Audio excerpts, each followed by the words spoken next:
ಆತ್ಮೀಯ ವಿದ್ಯಾರ್ಥಿಗಳಿಗೆ A B. Study area YouTube ಚಾನಲ್ಗೆ ತಮ್ಮೆಲ್ಲರಿಗೂ ಸ್ವಾಗತ. ನಾವು ಹಿಂದಿನ ವಿಡಿಯೋದಲ್ಲಿ SSLC 2024ರ ವಾರ್ಷಿಕ ಪರೀಕ್ಷೆಯ ಗಣಿತ ವಿಷಯದ 1 ಅಂಕ 2 ಅಂಕ ಮತ್ತು 3 ಅಂಕದ ಪ್ರಶ್ನೆಗಳನ್ನು ಸ್ವವಿವರವಾಗಿ ನೋಡಿದ್ದೀವಿ. ಇಂದಿನ ಈ ವಿಡಿಯೋದಲ್ಲಿ 4 ಅಂಕ ಮತ್ತು 5 ಅಂಕದ ಪ್ರಶ್ನೆಗಳನ್ನು ಸ್ವವಿವರವಾಗಿ ನೋಡ್ತಾ ಹೋಗೋಣ.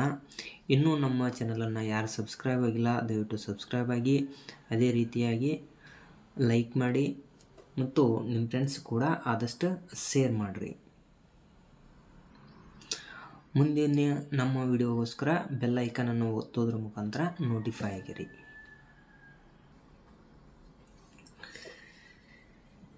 ಈ ಪ್ರಶ್ನೆ ಪತ್ರಿಕೆಯಲ್ಲಿ 4 ಅಂಕದ 4 ಪ್ರಶ್ನೆಗಳಿರ್ತಾವೆ. 4 ಪ್ರಶ್ನೆಗಳನ್ನು ನಾವು ಏನು ಮಾಡೋಣ, ಸ್ವವಿವರವಾಗಿ ನೋಡ್ತಾ ಹೋಗೋಣ. ಕೆಳಗಿನ ಪ್ರಶ್ನೆಗಳಿಗೆ ಉತ್ತರಿಸಿ ಅಂತ ಹೇಳಿದಾರೆ. 34ನೇ ಪ್ರಶ್ನೆಯನ್ನು ನೋಡ್ರಿ. ಕೊಟ್ಟಿರುವ ರೇಖಾತ್ಮಕ ಸಮೀಕರಣಗಳ ಜೋಡಿಯ ಪರಿಹಾರವನ್ನು ನಕ್ಷೆಯ ವಿಧಾನದಿಂದ ಕಂಡುಹಿಡಿಯಿರಿ ಅಂತ ಹೇಳಿದಾರೆ. ಇದನ್ನು ಗ್ರಾಫ್ ಮುಖಾಂತರ ನೀವೇನು ಮಾಡಿರಿ, ಟ್ರೈ ಮಾಡಿರಿ, ಪ್ರಾಕ್ಟೀಸ್ ಮಾಡಿರಿ ಮನೆಯಲ್ಲೇ.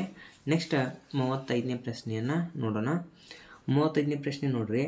ಒಂದು ಸಮಾಂತರ ಶ್ರೇಣಿಯ ಮೊದಲ n ಪದಗಳವರೆಗಿನ ಮೊತ್ತ 210 ಮತ್ತು ಮೊದಲ n-1 ಪದಗಳಿಗಿರುವ ಮೊತ್ತ 171 ಆಗಿವೆ.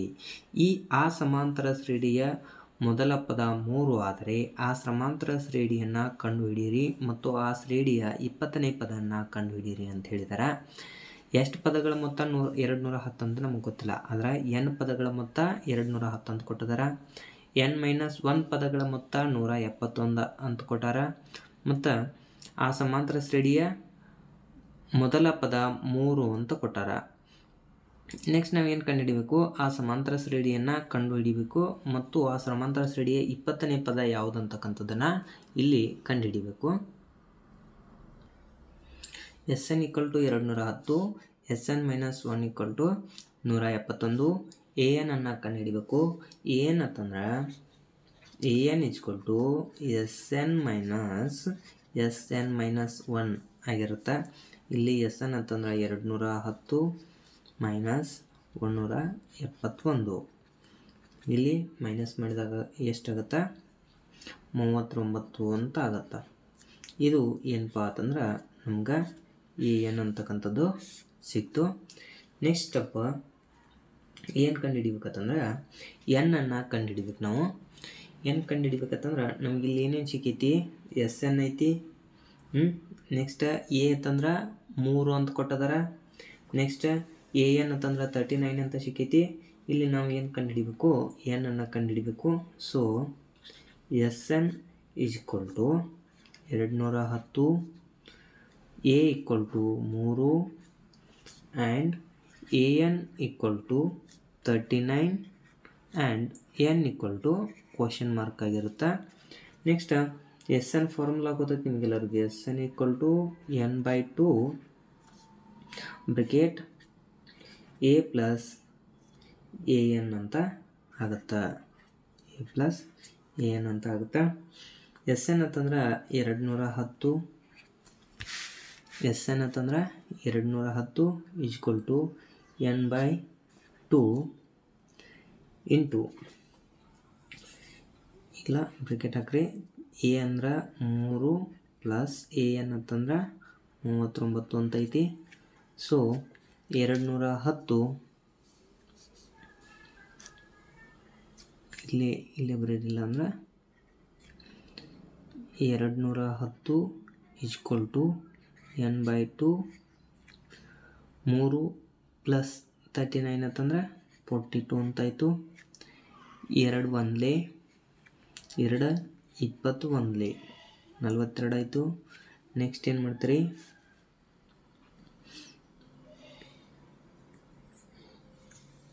ಇದು n × 21 ಅಂತಂದಾಗ 21 n ಆಯಿತು. ಎಷ್ಟಾಯಿತು, 210 ಅಂತಾಯಿತು. n = 210 / 21 ಆಯಿತು. 21 1 21 10. n = ಎಷ್ಟಾಯಿತು, 10 ಅಂತ ಆಯಿತು. n = ಎಷ್ಟಾಯಿತು, 10 ಅಂತ ಆಯಿತು. n = 10. ನೆಕ್ಸ್ಟ್ ಸ್ಟೆಪ್ ಏನು ಮಾಡ್ಬೇಕಂತಂದ್ರೆ, ಈಗ ನಮ್ಗೆ n ಸಿಕ್ತು. ಇನ್ನು ನಾವು ಸಾಮಾನ್ಯ ವ್ಯತ್ಯಾಸ ಡಿ ಅನ್ನು ಕಂಡುಹಿಡ್ಕೋಬೇಕು. ಏನು ಕಂಡುಹಿಡ್ಕೋಬೇಕು? ಡಿ ಅನ್ನು ಕಂಡುಹಿಡ್ಕೋಬೇಕು. ಡಿ ಅನ್ನು ಕಂಡುಹಿಡಿಯೋಕೆ ಏನೇನು ಬೇಕು ನೋಡ್ರಿ. ಇಲ್ಲಿ ಎ ಈಕ್ವಲ್ ಟು 3 ಅಂತ ಐತಿ, ಆ್ಯಂಡ್ n ಈಕ್ವಲ್ ಟು 10 ಅಂತ ನಮ್ಗೆ ಆಲ್ರೆಡಿ ಸಿಕ್ಕೈತಿ. ನೆಕ್ಸ್ಟ್ ಎ ಎನ್ ಅಂತಂದ್ರೆ 39 ಅಂತ ಗೊತ್ತೈತಿ. ನೆಕ್ಸ್ಟ್ ಡಿ ಅನ್ನು ಏನು ಮಾಡ್ಬೇಕು? ನಾವು ಕಂಡುಹಿಡಿಬೇಕು. ಡಿ ಅನ್ನು ಕಂಡುಹಿಡಿಬೇಕು. ಡಿ ಅನ್ನು ಕಂಡುಹಿಡಿಬೇಕಂದ್ರೆ ಎ ಎನ್ ಫಾರ್ಮುಲಾ ಅನ್ನು ಹಾಕ್ರಿ. ಇಲ್ಲಿ a n equal to a plus n minus 1 into d ಅಂತಕ್ಕಂಥದ್ದು ಹಾಕ್ರಿ. ಎ ಎನ್ ಅಂತಂದ್ರೆ ಎಷ್ಟೈತಿ? 39 ಅಂತ ಐತಿ. ಈಕ್ವಲ್ ಟು ಎ ಅಂದ್ರೆ 3 ಅಂತ ಐತಿ, ಪ್ಲಸ್ ಎನ್ ಅಂತಂದ್ರೆ 10 ಮೈನಸ್ 1 ಇಂಟು ಡಿ. ಇದು 39 ಹಾಗೆ ಇಟ್ರಿ. ಈಕ್ವಲ್ ಟು 3 ಪ್ಲಸ್ 10 ಮೈನಸ್ 1 ಅಂತಂದ್ರೆ 9 ಡಿ ಅಂತಾಯಿತು. 9 ಡಿ ಅಂತಾಯಿತು. ನೆಕ್ಸ್ಟ್ ಈ 3ಅನ್ನು ಈ ಕಡೆ ತೊಗೊಂಡ್ಬರ್ರಿ. 39 ಮೈನಸ್ 3 ಈಕ್ವಲ್ ಟು 9 ಡಿ ಅಂತಾಯಿತು. ನೆಕ್ಸ್ಟ್ ಈಕ್ವಲ್ ಟು ಏನು ಮಾಡ್ರಿ? 39 ಮೈನಸ್ 3 ಅಂತಂದ್ರೆ 36 ಈಕ್ವಲ್ ಟು 9 ಡಿ ಅಂತಾಯಿತು. 9ಅನ್ನು ಈ ಕಡೆ ತೊಗೊಂಡ್ಬಂದ್ರಿ ಅಂತಂದ್ರೆ 36 divided by 9 equal to D ಅಂತಾಯಿತು. 9 1 9 4 ಎಷ್ಟಾಯಿತು? D equal to 4 ಅಂತಾಯಿತು. ಈಗ ಡಿ ಈಕ್ವಲ್ ಟು ಸಿಕ್ತು ನಮಗೆ. ನೆಕ್ಸ್ಟ್ ನಮಗೆ ಬೇಕಾಗಿರ್ತಕ್ಕಂಥ ಸಮಾಂತರ ಶ್ರೇಣಿ ಬೇಕಾದ ಸಮಾಂತರ ಶ್ರೇಣಿ ಏನಾಗಿರುತ್ತೆ? A A plus D A plus 2ಡಿ ಎ ಪ್ಲಸ್ 3ಡಿ ಈ ರೀತಿಯಾಗಿ ಇರ್ತೈತಿ. ಆ್ಯಂಡ್ ಎ ಅಂತಂದ್ರೆ ಎಷ್ಟೈತಿ? 3 ಐತಿ, ಡಿ ಅಂತಂದ್ರೆ 4 3 ಪ್ಲಸ್ 4 3 ಪ್ಲಸ್ 2 ಇಂಟು ಡಿ ಅಂದ್ರೆ 4 ಪ್ಲಸ್ 3 ಪ್ಲಸ್ 3 ಇಂಟು 4 3 ಪ್ಲಸ್ 4 ಅಂದರೆ 7 ಆ್ಯಂಡ್ 4 2 8 ಪ್ಲಸ್ 3 11 3 4 12 ಪ್ಲಸ್ 3 ಅಂತಂದ್ರೆ 15. ಇದೇನಪ್ಪ ಅಂತಂದ್ರೆ ನಮಗೆ ಬೇಕಾಗಿರ್ತಕ್ಕಂಥ ಸಮಾಂತರ ಶ್ರೇಣಿ. ನಾವೇನು ಕಂಡು ಹಿಡಿಬೇಕು? ಇನ್ನೂ ಒಂದು 20ನೇ ಪದ ಕಂಡು ಹಿಡಿಬೇಕು. 20ನೇ ಪದ ಯಾವುದಾಗಿರ್ತೈತಿ ಅಂತ ಕಂಡು ಹಿಡಿಬೇಕು. ಸೊ ಎ ಈಕ್ವಲ್ ಟು 3 ಐತಿ, d equal to 4 and n equal to ಅಂದ್ರೆ ಎನ್ 20ನೇ ಪದ. So a 20 equal to question mark. A n equal to a plus n minus 1 into d. ಈ ಫಾರ್ಮುಲಾದಾಗ ವ್ಯಾಲ್ಯೂವನ್ನು ತುಂಬಿದ್ರಿ ಅಂತಂದ್ರೆ A20 ಈಕ್ವಲ್ ಟು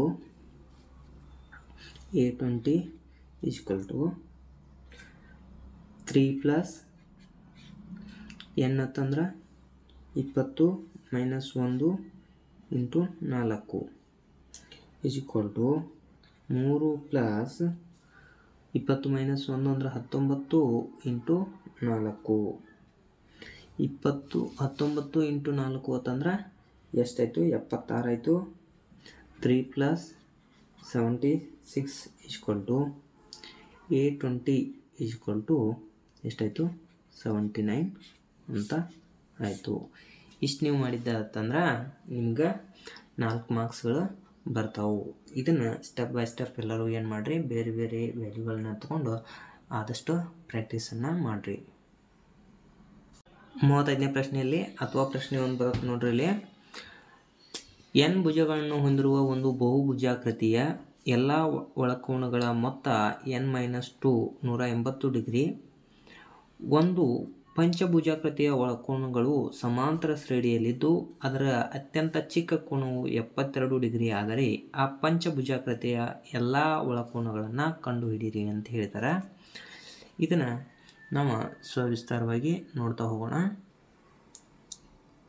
ಇಲ್ಲಿ ನೋಡ್ರಿ, ಎನ್ ಬಾಹು ಹೊಂದಿರತಕ್ಕಂಥ ಬಹುಭುಜಾಕೃತಿ ಎಲ್ಲ ಒಳಕೋನಗಳ ಮೊತ್ತ ಏನಾಗೈತಿ n-2 × 180 ಡಿಗ್ರಿ ಅಂತ ಐತಿ. ಅದಕ್ಕೆ ಎಷ್ಟು ಬಾಹುಗಳು ಅಂತ ಗೊತ್ತಿಲ್ಲ ನಮಗೆ, n ಬಾಹುಗಳನ್ನು ಅಂತ ಕೊಟ್ಟಿದ್ದಾರೆ.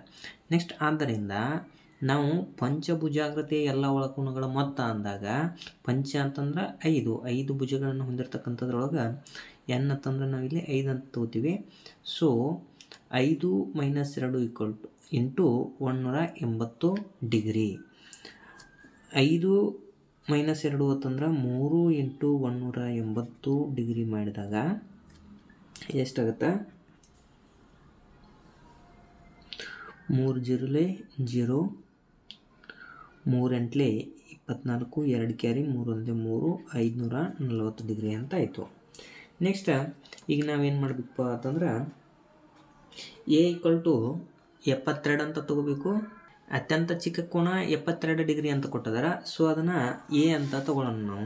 A = 72 ಅಂತ ತಗೊಳ್ಳೋಣ. ಆ್ಯಂಡ್ ನೆಕ್ಸ್ಟ್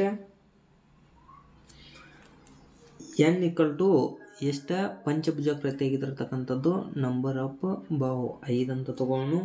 ನೆಕ್ಸ್ಟ್ SN = 5 ಭುಜಾಕೃತಿಗಳ ಅಳತೆ ಎಷ್ಟು ಸಿಕ್ಕೈತಿ ನಮಗೀಗ? 540 ಡಿಗ್ರಿ ಅಂತ ಸಿಕ್ಕೈತಿ. SN = 540 ಅಂತ ತಗೋಣ. ನೆಕ್ಸ್ಟ್ D = D ಅನ್ನು ನಾವೇನು ಮಾಡೋಣಪ್ಪ ಅಂತಂದ್ರೆ ಕಂಡುಹಿಡಿಯೋಣ ಇಲ್ಲಿ. ನೆಕ್ಸ್ಟ್ ಏನು ಮಾಡ್ತೀರಿ ಅಂತಂದ್ರೆ SN = ಫಾರ್ಮುಲಾ ಹಾಕ್ರಿ ಇಲ್ಲಿ. SN = n/2 ಬ್ರಿಕೆಟ್ 2 × A plus n-1 close ಬ್ರಿಕೆಟ್ into D ಅಂತಂದ್ರೆ SN = ಎಷ್ಟೈತಿ? 540 ಅಂತ ಐತಿ. ಸೊ n ಅಂತಂದ್ರೆ 5/2 ಬ್ರಿಕೆಟ್ 2 × 2 × 72 ಪ್ಲಸ್ 5 - 1 ಇಂಟು D ಅಂತ ಆಗುತ್ತೆ. ನೆಕ್ಸ್ಟ್ ಏನು ಮಾಡ್ರಿ ಇಲ್ಲಿ 540 = 5/2 2 2 72 2 2 4 2 2 ಎಷ್ಟು 4 2 7 14 14 ಪ್ಲಸ್ 5 - 1 ಅಂತಂದ್ರೆ ಎಷ್ಟಾಯಿತು?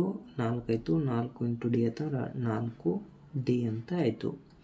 ನೆಕ್ಸ್ಟ್ ಏನು ಮಾಡ್ತೀರಿ ಇಲ್ಲಿ 2 ಕಾಮನ್ ಆಗಿ ತಗೋರಿ. ಈ ಬ್ರಿಕೆಟ್ದಲ್ಲಿ 2 ಕಾಮನ್ ತಗೋರಿ. 540 = 5 × 2 ಕಾಮನ್ ಆಗಿ ಹೊರಗೆ ತಗೊಂಡ್ರಿ ಅಂತಂದ್ರೆ 2 72 2 72 144 ಪ್ಲಸ್ 2D ಉಳಿಯುತ್ತೆ ಇಲ್ಲಿ ಒಳಗೆ. ಈ ಎರಡು ಕ್ಯಾನ್ಸಲ್ ಆಯಿತು. ನೆಕ್ಸ್ಟ್ ಏನು ಮಾಡ್ತೀರಿ ಈ 5ಕ್ಕೆ ಈ 540ಕ್ಕೆ ಕಟ್ತಾವ್ರಿ. 5 1 5 1 5. ಸೊ 2 ಸಂಖ್ಯೆ ಒಟ್ಟಿಗೆ ತಗೋಬೇಕು. 5ರಿಂದ ಇಲ್ಲಿಂದ 0 ಕೊಡ್ರಿ. 5 8 40. ಏನು ಉಳಿತಿಲ್ಲಿ 108 = 72 ಪ್ಲಸ್ 2D ಅಂತ ಉಳಿತು. 72 ಈ ಕಡೆ ತೊಗೊಂಡ್ಬಂದ್ರಿ ಅಂದ್ರೆ 108 - 72 = 2D ಅಂತ ಉಳಿತು. 2D ಅಂತ ಉಳಿತು.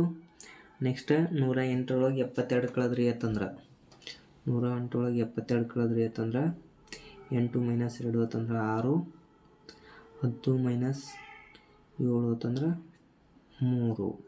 ಎಷ್ಟು ಉಳಿತು? 36 ಆಯಿತು. ಇದು 2D D = 36/2 2 1 2 18 2 18 36. So D equal to ಎಷ್ಟಾಯಿತು 18 ಅಂತ ಆಯಿತು. ಡಿ ಈಕ್ವಲ್ ಟು 18 ಆಯಿತು. ನೆಕ್ಸ್ಟ್ ಸ್ಟೆಪ್ ನೋಡ್ರಿ. ಎ ಅಂದ್ರೆ 72 ಅಂತ ನಮ್ಗೆ ಗೊತ್ತೈತಿ, ಡಿನೂ ಸಿಕ್ಕೈತಿ. ನೆಕ್ಸ್ಟ್ ಬಹುಭುಜಾಕೃತಿಯ ಒಳಕೋನಗಳು ಏನಾಗಿರ್ತಾವ? ಬಹುಭುಜಾಕೃತಿಯ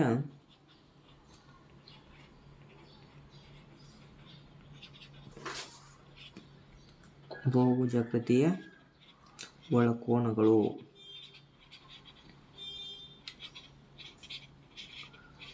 ಚಿಕ್ಕ ಕೋನ ಯಾವ್ದು ಕೊಟ್ಟಾರ ಅವ್ರ 72 ಅಂತ ಕೊಟ್ಟಾರ. ಅದನ್ನು ನಾವು ಏನಂತ ತಗೋಣ? ಎ ಅಂತ ತಗೋಣ. A plus D, A plus 2D, A plus 3D, A plus 4D. ಎಷ್ಟು? 1 2 3 4 5 ಅಂತಂದ್ರೆ ಪಂಚಭುಜಾಕೃತಿಗೆ ಎಷ್ಟು ಇರ್ತಾವೆ? 5 ಭಾಗಗಳು ಇರ್ತಾವೆ. ಆದ್ದರಿಂದ ಎ ಅಂತಂದರೆ ಎಷ್ಟು? 72, ಅದು ಚಿಕ್ಕ ಕೋನ. 72 ಪ್ಲಸ್ ಡಿ, ಡಿ ಅಂದರೆ ಎಷ್ಟು? 18 ಕಾಮ ಎ ಅಂತಂದರೆ 72 ಪ್ಲಸ್ 2 ಇಂಟು 18 ಕಾಮ 72 ಪ್ಲಸ್ 3 ಇಂಟು 18 ಕಾಮ 72 ಪ್ಲಸ್ 4 ಇಂಟು 18. ಈ ರೀತಿಯಾಗಿ ನಾವು ಏನು ಬರ್ತೀವಿ ಅಂತಂದ್ರೆ ಬಹುಭುಜಾಕೃತಿಗಳ ಅಳತೆಗಳನ್ನು ಬರಿತೀವಿ. ಏನೇನಾಗಿರ್ತಾವೆ? 72 ಕಾಮ 72 ಪ್ಲಸ್ 18 ಅಂತಂದ್ರೆ 90 ಕಾಮ 2 ಇಂಟು 18 ಅಂತಂದ್ರೆ 36, 36 ಪ್ಲಸ್ 72 ಅಂತಂದ್ರೆ 108 ಕಾಮ 3 ಎಂಟ್ಲೆ 18, 18 ಮೂರಲೆ ಎಷ್ಟು? 8 ಮೂರಲೆ 24, 24 ಅಂದ್ರೆ 54 ಆಯಿತು. 54 ಪ್ಲಸ್ 72 ಅಂತಂದ್ರೆ 126. ನೆಕ್ಸ್ಟ್ ಇದು 72 ಪ್ಲಸ್ 4 ಇಂಟು 18 ಅಂತಂದ್ರೆ 144. ಇವೇನಾಗಿರ್ತಾವಪ್ಪ ಅಂತಂದ್ರೆ ಬಹುಭುಜಾಕೃತಿಯ ಒಳಕೋನಗಳಂತ ಆಗಿರ್ತಾವೆ. ಈ ರೀತಿಯಾಗಿ ನಾವು 4 ಅಂಕದ ಪ್ರಶ್ನೆಯನ್ನು ಸವಿವರವಾಗಿ ಬಿಡಿಸ್ತೀವಿ. ನೆಕ್ಸ್ಟ್ ಪ್ರಶ್ನೆಯನ್ನು ನೋಡ್ರಿ. ಚಿತ್ರದಲ್ಲಿ ಒಂದು ಸಮತಟ್ಟಾದ ನೆಲದ ಮೇಲೆ ಬೇರೆ ಬೇರೆ ಎತ್ತರಗಳನ್ನು ಹೊಂದಿರುವ ಎ ಬಿ ಮತ್ತು ಸಿ ಡಿ ಕಂಬಗಳು ನೇರವಾಗಿ ನಿಂತಿವೆ. ಈ ಎರಡು ಕಂಬಗಳ ಪಾದಗಳನ್ನು ಜೋಡಿಸುವ ರೇಖೆಯ ಮೇಲಿನ ಒಂದು ಬಿಂದು ಪಿ ನಿಂದ ಎರಡು ಕಂಬಗಳ ಮೇಲ್ತುದಿಗೆ ಉಂಟಾದ ಉನ್ನತ ಕೋನಗಳು ಪರಸ್ಪರ ಪೂರಕ ಕೋನಗಳಾಗಿವೆ. ಸಿ ಡಿ ಕಂಬದ ಉದ್ದ 20√3 ಮೀಟರ್ ಮತ್ತು ಪಿ ಡಿಯ ಉದ್ದ 20 ಮೀಟರ್ಗಳಾಗಿವೆ. ಬಿ ಪಿ ಈಕ್ವಲ್ ಟು 10 ಮೀಟರ್ಗಳಾದರೆ ಎ ಬಿ ಕಂಬದ ಉದ್ದ ಮತ್ತು ಕಂಬಗಳ ಮೇಲ್ತುದಿಗಳ ನಡುವಿನ ಉದ್ದ ಎ ಸಿಯನ್ನು ಕಂಡುಹಿಡಿಯಿರಿ ಅಂತ ಹೇಳಿದ್ದಾರೆ. ಇಲ್ಲಿ ನೋಡ್ರಿ, ಈ ರೀತಿಯಾಗಿ ಒಂದು ಚಿತ್ರವನ್ನು ಕೊಟ್ಟಿದ್ದಾರೆ. ಎ ಬಿ ಕ್ವೆಶನ್ ಮಾರ್ಕ್ ಅದ, ಎ ಸಿ ಅನ್ನು ನಾವು ಕಂಡುಹಿಡಿಬೇಕಾಗ್ಯದ. A B B P 10 meter ಅಂತ ಕೊಟ್ಟಿದ್ದಾರೆ, ಪಿ ಡಿ 20 ಮೀಟರ್ ಅಂತ ಕೊಟ್ಟಿದ್ದಾರೆ, ಸಿ ಡಿ 20√3 ಮೀಟರ್ ಅಂತ ಕೊಟ್ಟಿದ್ದಾರೆ. ಇದನ್ನು ನಾವು ಯಾವ ರೀತಿ ಈ ಏಷಿಯನ್ನು ಹೇಗೆ ಕಂಡುಹಿಡಿಯೋದಂತ ಕೇಳಿಂದ ಸವಿವರವಾಗಿ ನೋಡ್ತಾ ಹೋಗೋಣ. ಚಿತ್ರದಲ್ಲಿ ಕೋನ C P D equal to theta ಆಗಿರಲಿ, ಸಿ ಪಿ ಡಿ ಏನಾಗಿರಲಿ? ಟೀಟಾ ಆಗಿರಲಿ. ಅದರ ಅಳತೆಯನ್ನು ನಮಗೆ ಗೊತ್ತಿಲ್ಲ, ಸೊ ಅದನ್ನು ಏನಂತ ತಗೋಣ? C P D equal to theta ಆಗಿರಲಿ ಅಂತ ತಗೋಣ. ಅದನ್ನು ಟೀಟಾ ಅಂತ ತೊಗೊಂಡಾಗ ನಮಗೆ ಮುಂದಿನ ನೋಡ್ರಿ, ಆಗ tan theta is equal to C D by P D ಅಂತ ಆಗುತ್ತೆ. C D by P D ಅಂತ ಆಗುತ್ತೆ. C D by P D equal to ಏನಂತಂದ್ರೆ ಸಿ ಡಿ ಅಂತಂದ್ರೆ ಎಷ್ಟೈತಿ? 20√3 ಅಂತೈತಿ. ಪಿ ಡಿ ಅಂತಂದ್ರೆ ಎಷ್ಟೈತಿ ಅಂತಂದ್ರೆ 20 ಅಂತ ಐತಿ. ಈ 20 ಕ್ಯಾನ್ಸಲ್ ಆದರೆ ಎಷ್ಟು ಉಳಿತು? √3 ಅಂತ ಉಳಿತು. √3ಯ ವ್ಯಾಲ್ಯೂ ಟ್ಯಾನ್ ಎಷ್ಟು ಇದ್ದಾಗ √3 ಸಿಗ್ತೈತಿ ಅಂತಂದಾಗ ಟ್ಯಾನ್ 60 ಇದ್ದಾಗ ಅದ್ರ ವ್ಯಾಲ್ಯೂ ಎಷ್ಟಾಗಿರ್ತೈತಿ? √3 ಅಂತ ಆಗಿರ್ತೈತಿ. ಸೊ ಥೀಟಾ ಈಕ್ವಲ್ ಟು ಎಷ್ಟಾಯಿತು? ಆದ್ದರಿಂದ theta is equal to 60 degree ಅಂತ ಆಯಿತು. ಎಷ್ಟಾಯಿತು? 60 ಡಿಗ್ರಿ ಅಂತ ಆಯಿತು. ಆದ್ದರಿಂದ ಕೋನ ಎ ಪಿ ಬಿ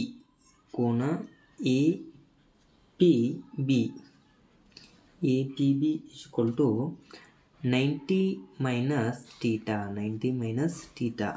90 ಥೀಟಾ ಅಂತಂದರೆ 60 ಡಿಗ್ರಿ ಐತಿ. ಸೊ ಎಷ್ಟಾಯಿತು? 30 ಡಿಗ್ರಿ ಅಂತ ಆಯಿತು.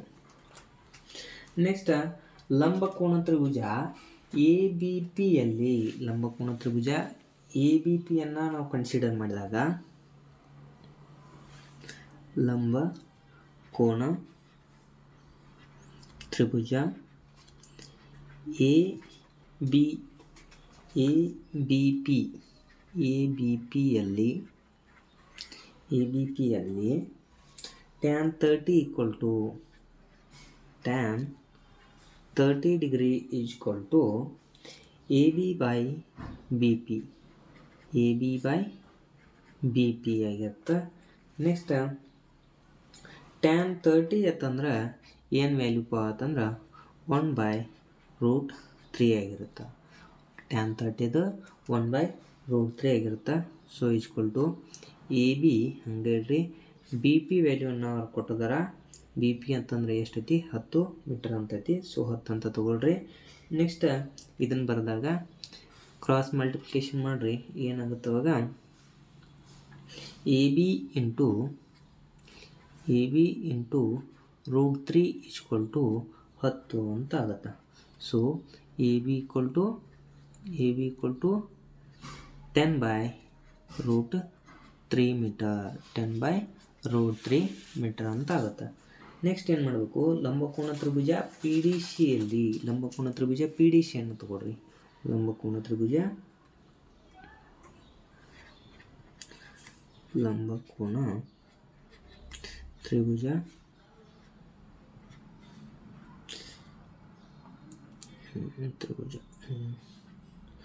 ಪಿ ಡಿ ಸಿಯನ್ನು ಕನ್ಸಿಡರ್ ಮಾಡಿದ್ವಿ ಅಂತಂದ್ರೆ P C square equal to P D square plus D C square ಅಂತ ಆಗುತ್ತೆ. ನೆಕ್ಸ್ಟ್ ಪಿ ಡಿ ಸ್ಕ್ವೇರ್ ಅಂತಂದರೆ ಪಿ ಡಿ ಅಂತಂದರೆ ಎಷ್ಟೈತಿ? 20 ಐತಿ. So 20 square plus D C ಅಂತಂದರೆ ಎಷ್ಟೈತಿ? 20√3 ಅಂತ ಐತಿ. ಸ್ಕ್ವೇರ್ ಮಾಡಿದಾಗ ಸೊ 20ರ ಸ್ಕ್ವೇರ್ ಅಂತಂದಾಗ 400 ಅಂತ ಆಯಿತು.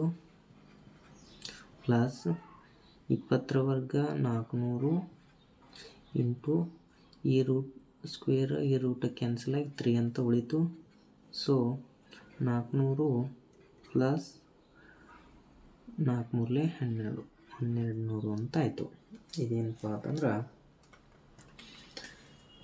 ಇದು ಪಿ ಸಿ ಸ್ಕ್ವೇರ್ ಇದೆರಡು ಕೂಡಿಸಿದ್ರೆ ಅಂತಂದ್ರೆ 1600 ಅಂತ ಆಯಿತು.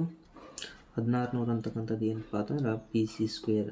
ಇದು ಎಷ್ಟಾಗಿರಲಿ ಇದಕ್ಕೆ 1 ಇಕ್ವೇಷನ್ 1 ಅಂತ ಕೊಡ್ರಿ.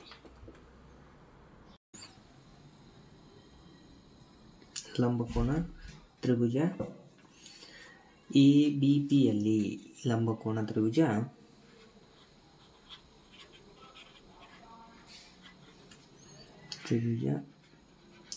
ಎ ಬಿ ಪಿಯಲ್ಲಿ A P square equal to A B square plus B P square. Next A B square ಅಂತಂದ್ರೆ ನಾವು ಆಲ್ರೆಡಿ ಹಿಂದೆ ಎ ಬಿ ಅಂತಂದ್ರೆ ಎಷ್ಟು ಅಂತ ಕಂಡು ಹಿಡಿದೀವಿ. ಎಷ್ಟೈತಿ? 10/√3 ಅಂತ ಐತಿ. ಇದಕ್ಕೆ ಸ್ಕ್ವೇರ್ ಪ್ಲಸ್ ಬಿ ಪಿ ಅಂತಂದ್ರೆ ದತ್ತ ಐತಿ ಕೊಟ್ಟಿರ್ತಕ್ಕಂಥದ್ದು 10 ಸ್ಕ್ವೇರ್ ಅಂತ ಆಗುತ್ತೆ. ನೆಕ್ಸ್ಟ್ ಇದನ್ನು ಸಾಲ್ವ್ ಮಾಡಿರಿ. 10 ಸ್ಕ್ವೇರ್ ಅಂತಂದ್ರೆ 100 ಡಿವೈಡೆಡ್ ಬೈ ಈ ಸ್ಕ್ವೇರ್ ಒಟ್ಟು ಕ್ಯಾನ್ಸಲ್ ಆಗಿ ಇಲ್ಲಿ 3 ಉಳಿತಾ. ನೆಕ್ಸ್ಟ್ ಪ್ಲಸ್ 10 ಸ್ಕ್ವೇರ್ ಅಂತಂದ್ರೆ 100 ಅಂತ ಆಗುತ್ತೆ. ಇಲ್ಲಿ ಭಿನ್ನರಾಶಿಗಳನ್ನ ಸಂಕಲನ ತಂದಾಗ ಎಷ್ಟಾಗುತ್ತೆ? 100 ಪ್ಲಸ್ 300 ಡಿವೈಡೆಡ್ ಬೈ 3 ಅಂತ ಆಗುತ್ತೆ. A P square equal to ಎಷ್ಟಾಯಿತು? A P square equal to 400 divided by 3 ಅಂತ ಆಯಿತು. ಇದಕ್ಕೆ ಇಕ್ವೇಷನ್ ಏನಂತ ಕೊಡ್ರಿ? 2 ಅಂತ ಕೊಡ್ರಿ. ನೆಕ್ಸ್ಟ್ ಲಂಬಕೋನ ತ್ರಿಭುಜ ಎ ಪಿ ಸಿಯಲ್ಲಿ ಲಂಬಕೋನ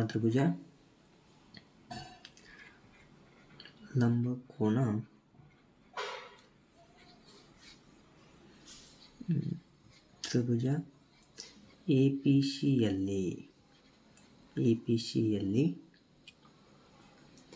A C square equal to A P square plus P C square plus P C square ಅಂತ ಆಗುತ್ತೆ. ನೆಕ್ಸ್ಟ್ ಎ ಪಿ ಸ್ಕ್ವೇರ್ ಅಂತಂದ್ರೆ ನಾವು ಇಲ್ಲಿ ಕಂಡು ಹಿಡಿದೀವಿ. ಎ ಪಿ ಸ್ಕ್ವೇರ್ ಅಂತಂದ್ರೆ ಎಷ್ಟೈತಿ? ಎ ಪಿ ಸ್ಕ್ವೇರ್ ಅಂತಂದ್ರೆ ಎಷ್ಟೈತಿ? 400/3 ಅಂತೈತಿ. ನೆಕ್ಸ್ಟ್ ಪಿ ಸಿ ಸ್ಕ್ವೇರ್ ಅಂತಂದ್ರೆ ಆವಾಗಲೇ ಕಂಡು ಹಿಡಿದೀವಿ. ಎಷ್ಟೈತಿ? 1600 ಅಂತ ಐತಿ. ನೆಕ್ಸ್ಟ್ ಇವೆರಡು ಸಾಲ್ವ್ ಮಾಡಿದಾಗ ಇಲ್ಲಿ ಭಿನ್ನರಾಶಿಗಳ ಸಂಕಲನದಿಂದ ಕಂಡು ಹಿಡಿದಾಗ ಎಷ್ಟಾಗುತ್ತೆ? 400 ಪ್ಲಸ್ 16 48 4800/3 ಅಂತ ಆಗುತ್ತೆ. ಸೊ ಇದನ್ನು ಬರೆದ್ರಿ ಅಂತಂದ್ರೆ 5200/3 ಅಂತ ಆಗುತ್ತೆ. ಇದನ್ನು ನಾವು ಯಾವ ರೀತಿ ಬರಿತೀವಿ ಅಂತಂದ್ರೆ 5200 ನಾವು 400 ಇಂಟು 13 ಅಂತ ಬರಿಬೋದು. ಡಿವೈಡೆಡ್ ಬೈ 3 ಈಕ್ವಲ್ ಟು ಇದೇನಪ್ಪ ಅಂತಂದ್ರೆ A C square. A C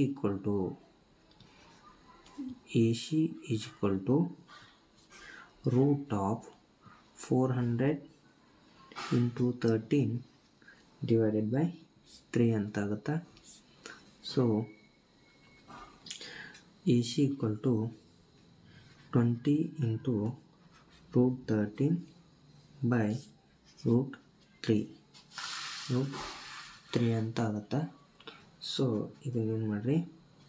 20/3 root 39 meter ಎಂದು ಎ ಸಿ ಈಕ್ವಲ್ ಟು ಇಷ್ಟಾಗುತ್ತೆ. ನಾವು ಏನು ಮಾಡಿದ್ದೀವಿ ಈಗ? ಸೊ ವಿವರವಾಗಿ ಎ ಸಿಯನ್ನು ಕಂಡುಹಿಡಿದೀವಿ. ಇಷ್ಟು ನೀವೇನಾದರೂ ಮಾಡಿದ್ದಾಯ್ತಂದ್ರೆ ನಿಮ್ಗೆ 4 ಮಾರ್ಕ್ಸು ಬಂದೇ ಬರ್ತಾವೆ. ನೆಕ್ಸ್ಟ್ ನೋಡಿರಿ, ಮೂಲ ಸಮಾನತೆಯ ಪ್ರಮೇಯ 37ನೇ ಪ್ರಶ್ನೆ. ಮೂಲ ಸಮಾನುಪಾತತೆಯ ಪ್ರಮೇಯ ಅಥವಾ ಥಿಯಲ್ಸ್ನ ಪ್ರಮೇಯವನ್ನು ಸಾಧಿಸಿ ಅಂತ ಹೇಳಿದ್ರೆ, ಆದಷ್ಟು ಗಣಿತದಲ್ಲಿ ಬರ್ತಕ್ಕಂಥ ಎಲ್ಲ ಪ್ರಮೇಯಗಳನ್ನು ಆದಷ್ಟು ಪ್ರಾಕ್ಟೀಸ್ ಮಾಡಿರಿ. ಅದರಲ್ಲಿ ಯಾವ ಇಂಪಾರ್ಟೆಂಟ್ ಅಂತೇಕರಿಂದ ನಾನು ನೆಕ್ಸ್ಟ್ ವಿಡಿಯೋದಲ್ಲಿ ಮಾಡಿ ಹೇಳ್ತೀನಿ. ನೆಕ್ಸ್ಟ್ ಮುಂದಿನ ಪ್ರಶ್ನೆ, ಇದು ಕೊನೆಯ ಪ್ರಶ್ನೆ ಆಗಿರುತ್ತೆ. ಇದು 5 ಮಾರ್ಕ್ಸ್ ಕ್ವಶನ್ ಆಗಿರುತ್ತೆ. ಒಂದು ಪ್ರಶ್ನೆ 5 ಅಂಕಗಳಿರ್ತಾವೆ. ಕೆಳಗಿನ ಪ್ರಶ್ನೆಗಳಿಗೆ ಉತ್ತರಿಸಿ. ಒಂದು ಸಿಲಿಂಡರ್, ಒಂದು ಶಂಕುವಿನ ಭಿನ್ನಕ ಮತ್ತು ಒಂದು ಅರ್ಧಗೋಳಗಳನ್ನು ಚಿತ್ರದಲ್ಲಿರುವಂತೆ ಜೋಡಿಸಿ ಒಂದು ಕಿಟ್ ನಿಯಂತ್ರಕ ಸಾಧನವನ್ನು ತಯಾರಿಸಲಾಗಿದೆ. ಅರ್ಧಗೋಳದ ಭಾಗದಲ್ಲಿ ಅಂಟು ದ್ರವವನ್ನು ತುಂಬಿಸಲಾಗಿದೆ. ಅರ್ಧಗೋಳ ಮತ್ತು ಸಿಲಿಂಡರ್ಗಳ ತ್ರಿಜ್ಯಗಳು ಕ್ರಮವಾಗಿ 21 ಸೆಂಟಿಮೀಟರ್ ಮತ್ತು 14 ಸೆಂಟಿಮೀಟರ್ಗಳಾಗಿದ್ದು, ಪೂರ್ಣ ಸಾಧನದ ಒಟ್ಟು ಎತ್ತರ 60 ಸೆಂಟಿಮೀಟರ್ ಮತ್ತು ಸಿಲಿಂಡರ್ ಭಾಗದ ಎತ್ತರ 15 ಸೆಂಟಿಮೀಟರ್ ಆದರೆ ಸಾಧನದ ವಕ್ರಮೇಲ್ಮೈ ವಿಸ್ತೀರ್ಣ ಮತ್ತು ಅರ್ಧಗೋಳದಲ್ಲಿನ ಅಂಟು ದ್ರವದ ಪ್ರಮಾಣವನ್ನು ಕಂಡುಹಿಡಿಯಿರಿ ಅಂತ ಹೇಳಿದ್ದಾರೆ. ಈ ರೀತಿಯಾಗಿ ಒಂದು ಸಿಲಿಂಡರ್, ಒಂದು ಶಂಕು ಭಿನ್ನಕ ಮತ್ತು ಒಂದು ಅರ್ಧಗೋಳವನ್ನು ಏನು ಮಾಡಿದ್ದಾರೆ? ಚಿತ್ರದಲ್ಲಿ ಜೋಡಿಸಿದ್ದಾರೆ. ಇದರ ಒಟ್ಟು ಉದ್ದ ಎಷ್ಟೈತಿ ಅಂತಂದ್ರೆ 60 ಸೆಂಟಿಮೀಟ್ರ್ ಐತಿ. ನೆಕ್ಸ್ಟ್ 15 ಸೆಂಟಿಮೀಟ್ರ್ ಅಂತಕ್ಕಂಥದ್ದು ಸಿಲಿಂಡರ್ ಭಾಗದ ಎತ್ತರ ಆಗೈತಿ. ನೆಕ್ಸ್ಟ್ ಇಲ್ಲಿ R1 R2 ಕೊಟ್ಟಿದ್ದಾರೆ. R1 21 ಸೆಂಟಿಮೀಟ್ರ್ ಮತ್ತು R2 14 ಸೆಂಟಿಮೀಟ್ರ್. ಇವೇನಪ್ಪ ಅಂತಂದ್ರೆ ಸಿಲಿಂಡರ್ಗಳ ತ್ರಿಜ್ಯಗಳಾಗಿದ್ದಾವೆ. ಇವು ಸಿಲಿಂಡರ್ಗಳ ತ್ರಿಜ್ಯಗಳಾಗಿದ್ದಾವೆ. ನಾವೀಗೇನು ಕಂಡುಹಿಡಿಬೇಕಪ್ಪ ಅಂತಂದ್ರೆ ಈ ಸಾಧನದ ವಕ್ರ ಮೇಲ್ಮೈ ವಿಸ್ತೀರ್ಣ ಮತ್ತು ಅರ್ಧಗೋಳದಲ್ಲಿನ ಅಂಟು ದ್ರವದ ಪ್ರಮಾಣವನ್ನು ಕಂಡುಹಿಡಬೇಕು. ಈ ಅರ್ಧಗೋಳದಲ್ಲಿ ಇರ್ತಕ್ಕಂಥ ಅಂಟು ದ್ರವದ ಪ್ರಮಾಣ ಎಷ್ಟೈತಿ ಅಂತಕ್ಕಂಥದ್ದನ್ನು ಕಂಡುಹಿಡಿಬೇಕು. ನೋಡಿರಿ, ಸ್ಟೆಪ್ ಬೈ ಸ್ಟೆಪ್ ನೋಡ್ತಾ ಹೋಗೋಣ. ನೋಡ್ರಿ, ನಮಗೆ ಸಾಧನದ ಪೂರ್ಣ ಹೊರ ಮೇಲ್ಮೈ ವಿಸ್ತೀರ್ಣ ಬೇಕಾಗಿತ್ತಂದ್ರೆ ನಾವೇನು ಮಾಡ್ಬೇಕಂದ್ರೆ ಸಿಲಿಂಡರ್ನ ಪಾರ್ಶ್ವ ಮೇಲ್ಮೈ ವಿಸ್ತೀರ್ಣ, ಶಂಕುವಿನ ಭಿನ್ನಕದ ಪಾರ್ಶ್ವ ಮೇಲ್ಮೈ ವಿಸ್ತೀರ್ಣ ಪ್ಲಸ್ ಅರ್ಧಗೋಳದ ಪಾರ್ಶ್ವ ಮೇಲ್ಮೈ ವಿಸ್ತೀರ್ಣವನ್ನು ಕಂಡುಹಿಡ್ಕೋಬೇಕು. ಇಲ್ಲಿ R1 = 14 centimetre and R = 14 centimetre plus H = 15 centimetre ಅಂತ ಐತಿ. ನೆಕ್ಸ್ಟ್ ಸಿಲಿಂಡರ್ನ ಪಾರ್ಶ್ವ ಮೇಲ್ಮೈ ವಿಸ್ತೀರ್ಣ ಕಂಡುಹಿಡಿಬೇಕು. ಮೊದಲಿಗೆ ನಾವು ಸಿಲಿಂಡರ್ನ ಪಾರ್ಶ್ವ ಮೇಲ್ಮೈ ವಿಸ್ತೀರ್ಣ, ಸಿಲಿಂಡರ್ನ ಪಾರ್ಶ್ವ ಮೇಲ್ಮೈ ವಿಸ್ತೀರ್ಣ ಫಾರ್ಮುಲಾ ಏನೈತಿ ಅಂತಂದ್ರೆ 2πRh ಅಂತ ಐತಿ. 2πRh ಅಂತ ಐತಿ. ಸೊ 2 × 22/7 R ಅಂತಂದ್ರೆ 14 ಇಂಟು H ಅಂದ್ರೆ 15. 7 1 7, 7 2 14. ನೆಕ್ಸ್ಟ್ 22, 2 × 22 ಅಂತಂದ್ರೆ 44, 44 2 88. ಸೊ ಹಂಗೆ ಮಾಡಲಿಲ್ಲ ಅಂದ್ರೆ 2 22 44, 15 2 30 ಈ ರೀತಿಯಾಗಿ ಮಾಡಿದ್ರು ನಡೆಯುತ್ತೆ. ಸೊ ಟೋಟಲ್ ಗುಣಿಸಿದಾಗ ಎಷ್ಟಾಗುತ್ತೆ ನೋಡ್ರಿ, 3 4 12, 3 4 12 1 ಕ್ಯಾರಿ ಅಗೇನ್ 3 4 12, ಅದೊಂದು 13. ಸೊ ಇದೊಂದು 0 ತಂದು ಇಟ್ಬಿಡ್ರಿ. ಎಷ್ಟಾಯಿತು? 1320 ಸೆಂಟಿಮೀಟರ್ ಸ್ಕ್ವೇರ್ ಅಂತ ಆಯಿತು. ಸೆಂಟಿಮೀಟರ್ ಸ್ಕ್ವೇರ್ ಇದು ಏನಪ್ಪ ಅಂತಂದ್ರೆ ಸಿಲಿಂಡರ್ನ ಪಾರ್ಶ್ವ ಮೇಲ್ಮೈ ವಿಸ್ತೀರ್ಣ ಆಯಿತು. ನೆಕ್ಸ್ಟ್ ನಾವೇನು ಕಂಡುಹಿಡ್ಕೋಬೇಕಂತಂದ್ರೆ ಶಂಕುವಿನ ಭಿನ್ನಕದ ವಿಸ್ತೀರ್ಣವನ್ನು ಕಂಡುಹಿಡ್ಕೋಬೇಕು. ಶಂಕುವಿನ ಭಿನ್ನಕದ ಲಂಬದ ಎತ್ತರ 60 ಸೆಂಟಿಮೀಟರ್ ಮೈನಸ್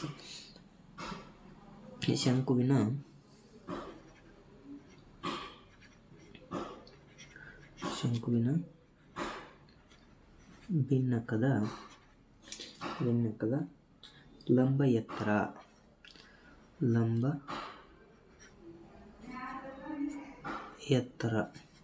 60. ಟೋಟಲ್ ಹೈಟ್ ಎಷ್ಟೈತಿ? 60 ಐತಿ. ಸೊ ಮೈನಸ್ 15 ಪ್ಲಸ್ 21 ಎಷ್ಟಾಗತ್ತೆ ನೋಡ್ರಿ. ಇದು 15 ಪ್ಲಸ್ 21 ಅಂತಂದ್ರೆ 36 ಅಂತಾಯಿತು. 60 36 ತೆಗೆದ್ರೆ ಎಷ್ಟು ಉಳಿತು? 24 ಸೆಂಟಿಮೀಟ್ರ್ ಅಂತ ಉಳಿತು.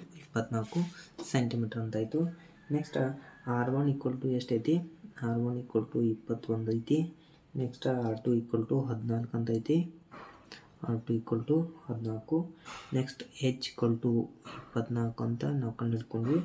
ನೆಕ್ಸ್ಟ್ L = ಕ್ವಶನ್ ಮಾರ್ಕ್ ಎಲ್ಲನ್ನು ಕಂಡುಹಿಡ್ಕೋಬೇಕು. ಫಾರ್ಮುಲಾ ಏನೈತಿ ಅಂತಂದ್ರೆ ಆದ್ದರಿಂದ L = root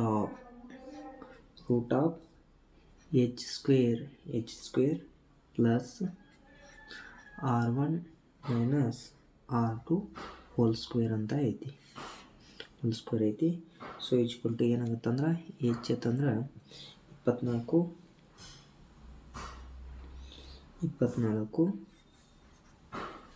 plus 21 minus 14 hole square ಅಂತ ಆಗುತ್ತೆ. ಇದಕ್ಕೆ ಸ್ಕ್ವೇರ್ ಮಾಡ್ಕೊರಿ. 24 ಸ್ಕ್ವೇರ್ ಐತಿ. ಸೊ 24 ಸ್ಕ್ವೇರ್ ಅಂತಂದ್ರೆ ಎಷ್ಟಾಯಿತು? 576 ಅಂತಾಯಿತು. ಸೊ 21 ಮೈನಸ್ 14 ಅಂತಂದ್ರೆ 7 ಅಂತಾಯಿತು. ಸೊ 7ರ ವರ್ಗ 49. ನೆಕ್ಸ್ಟ್ ಇವೆರಡು ಕೂಡಿಸಿದಾಗ ಎಷ್ಟಾಗುತ್ತೆ? ರೂಟ್ ಆಫ್ 625 ಅಂತ ಆಗುತ್ತೆ. ಹಂಗಿತ್ತಂದ್ರೆ L = ಎಷ್ಟಾಯಿತು? L = 25 ಅಂತ ಆಯಿತು. ನೆಕ್ಸ್ಟ್ ನಾವೇನು ಕಂಡುಹಿಡ್ಕೋಬೇಕು ಅಂತಂದ್ರೆ ಶಂಕುವಿನ ಭಿನ್ನಕದ ಪಾರ್ಶ್ವ ಮೇಲ್ಮೈ ವಿಸ್ತೀರ್ಣವನ್ನು ಕಂಡುಹಿಡ್ಕೋಬೇಕು. ಶಂಕುವಿನ ಭಿನ್ನಕದ ಪಾರ್ಶ್ವ ಮೇಲ್ಮೈ ವಿಸ್ತೀರ್ಣ.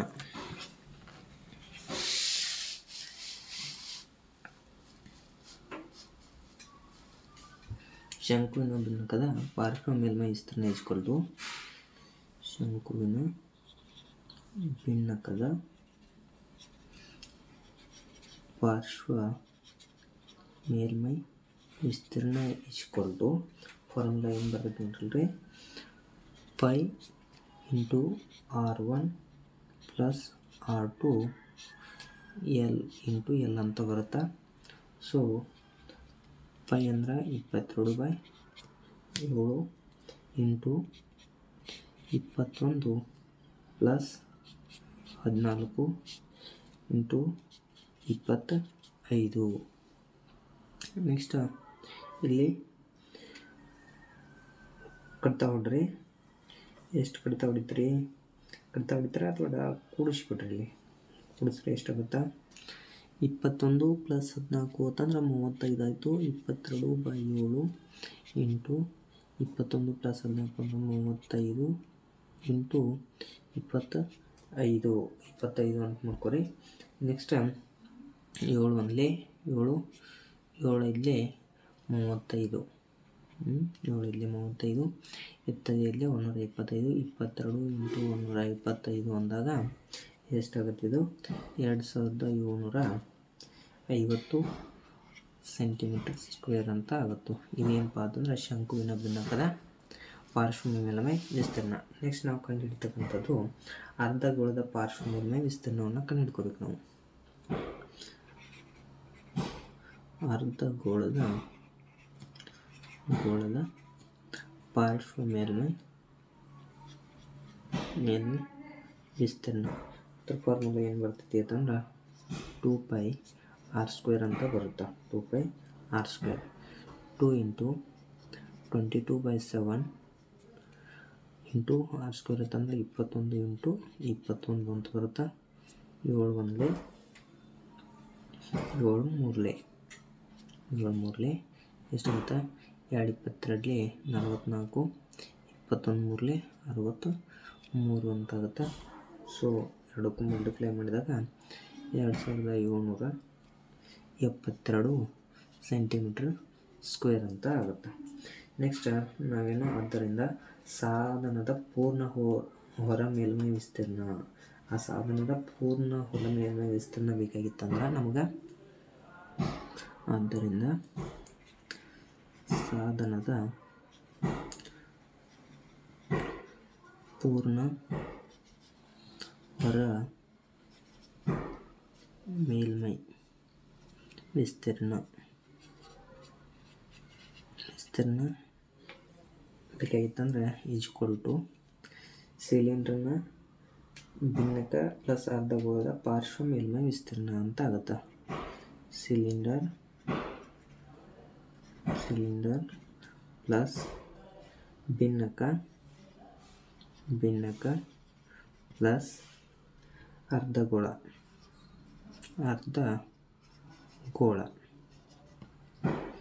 ಗೋಳದ ಏನಪ್ಪ ಐತೆ ಎಲ್ಲ ಥರದ್ದು ಪಾರ್ಶ್ವ ಮೇಲ್ಮೈ ವಿಸ್ತೀರ್ಣ ಅಂತ ಮಾಡಬೇಕು. ನೆಕ್ಸ್ಟ್ ಅದ್ರನ್ನೆಲ್ಲ ಕಂಡಿದ್ದೀವಿ ನಾವು. 1320 ಸಿಲಿಂಡ್ರದು ಭಿನ್ನಕದ ಎಷ್ಟೈತಿ? ಭಿನ್ನಕದು 2750 ಅಂತೈತಿ. ಪ್ಲಸ್ ಅರ್ಧಗೋಳದ್ದು 2772 ಅಂತೈತಿ. ಇವಷ್ಟು ನಾವು ಕೂಡಿಸಿದಾಗ ಎಷ್ಟಾಗುತ್ತೆ ಅಂದ್ರೆ ಟೋಟಲ್ ಆಗಿ 6842 ಸೆಂಟಿಮೀಟರ್ ಸ್ಕ್ವೇರ್ ಅಂತ ಆಗುತ್ತೆ. 6842 ಸೆಂಟಿಮೀಟರ್ ಸ್ಕ್ವೇರ್ ಅಂತ ಆಗುತ್ತೆ. ಸೊ ಅರ್ಧಗೋಳದಲ್ಲಿ ದ್ರವದ ಪ್ರಮಾಣ ಅಂತಂದಾಗ ಅರ್ಧಗೋಳದ ಘನಫಲವನ್ನು ಕಂಡುಹಿಡಿಬೇಕು. ಅರ್ಧಗೋಳದಲ್ಲಿನ ದ್ರವದ ಪ್ರಮುಖ ಅರ್ಧಗೋಳದ ಘನಫಲ ಅಂತಾಗುತ್ತೆ. ನೆಕ್ಸ್ಟ್ ಅರ್ಧಗೋಳದಲ್ಲಿನ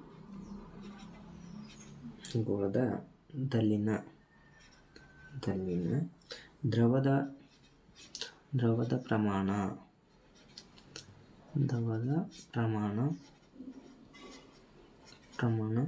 ಈಸ್ ಈಕ್ವಲ್ ಟು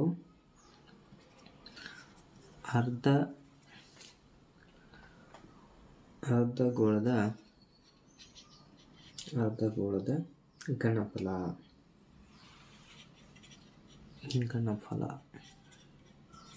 ಅರ್ಧಗೋಳದ ಘನಫಲ ಆಗಿರ್ತೈತಿ. ನೆಕ್ಸ್ಟ್ ನಾವೇನು ಮಾಡ್ತೀವಿ ಅಂತಂದ್ರೆ 2/3 ಇಂಟು ಪೈ ಆರ್ ಕ್ಯೂ ಅಂತಕ್ಕಂಥ ಫಾರ್ಮುಲಾವನ್ನು ಯೂಸ್ ಮಾಡ್ತೀವಿ.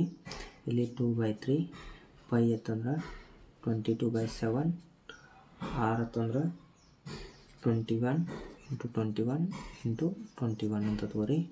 7 1 7 3 3 ಎಷ್ಟು ಉಳಿತು? 2 22 ಐತಂದ್ರೆ 44, 21 ಐತಂದ್ರೆ 441 ಅಂತಾಯಿತು. ಈಕ್ವಲ್ ಟು ಎಷ್ಟಾಗುತ್ತೆ ಅಂದ್ರೆ 19,404 ಘನ ಸೆಂಟಿಮೀಟರ್ ಅಂತ ಆಗುತ್ತೆ. ಘನ ಸೆಂಟಿಮೀಟರ್. ಇಲ್ಲಿವರೆಗೂ ನಾವು 10ನೇ ತರಗತಿಯ ಗಣಿತ ವಿಷಯದ 2024ರ ವಾರ್ಷಿಕ ಪರೀಕ್ಷೆಯ ಪ್ರಶ್ನೆ ಪತ್ರಿಕೆಯನ್ನು ಸ್ವವಿವರವಾಗಿ ಎಲ್ಲ ನೋಡಿದ್ದೀವಿ. ಇನ್ನು ಹಿಂದಿನ ವಿಡಿಯೋಗಳನ್ನ ಯಾರು ನೋಡಿಲ್ಲ, ಹಿಂದಿನ ವಿಡಿಯೋಗಳನ್ನ ನಮ್ಮ ಯೂಟ್ಯೂಬ್ ಚಾನಲಲ್ಲಿ ಐತಿ, ಎಲ್ಲರೂ ನೋಡಿರಿ ಅಂತ ಎಲ್ಲನೂ ಪ್ರಾಕ್ಟೀಸ್ ಮಾಡಿರಿ. ಮತ್ತು ನಿಮಗೆ ಯಾವ ಕ್ವಶನ್ ಪೇಪರ್ ಬಿಡಿಸ್ಬೇಕು ಅಂತಕ್ಕಂಥದ್ದನ್ನು ಕಮೆಂಟ್ ಸೆಕ್ಷನಲ್ಲಿ ಕಮೆಂಟ್ ಮಾಡಿರಿ. ಯಾವುದು ಕಮೆಂಟ್ ಜಾಸ್ತಿ ಆಗುತ್ತಲ್ಲ ಆ ವಿಡಿಯೋಗಳನ್ನು ನಾನು ಆದಷ್ಟು ಬೇಗ ಬಿಡಿಸಿ ಅಪ್ಲೋಡ್ ಮಾಡ್ತೀನಿ. ಮತ್ತು ನಮ್ಮ ಚಾನಲನ್ನು ಯಾರು ಸಬ್ಸ್ಕ್ರೈಬ್ ಆಗಿಲ್ಲ ಎಲ್ಲರೂ ಸಬ್ಸ್ಕ್ರೈಬ್ ಆಗಿರಿ. ಅದೇ ರೀತಿಯಾಗಿ ನಿಮ್ಮ ಫ್ರೆಂಡ್ಸ್ಗೂ ಕೂಡ ವಿಡಿಯೋವನ್ನು ಶೇರ್ ಮಾಡಿರಿ. ನಮ್ಮ ನೆಕ್ಸ್ಟ್ ವಿಡಿಯೋಗೋಸ್ಕರ ಬೆಲ್ ಐಕನ್ ಒತ್ತೋದ್ರ ಮುಖಾಂತರ ನೋಟಿಫೈ ಆಗಿರಿ. ಇಲ್ಲಿವರೆಗೂ ವಿಡಿಯೋ ನೋಡಿದ ಎಲ್ಲ ವಿದ್ಯಾರ್ಥಿಗಳಿಗೂ ಧನ್ಯವಾದಗಳು.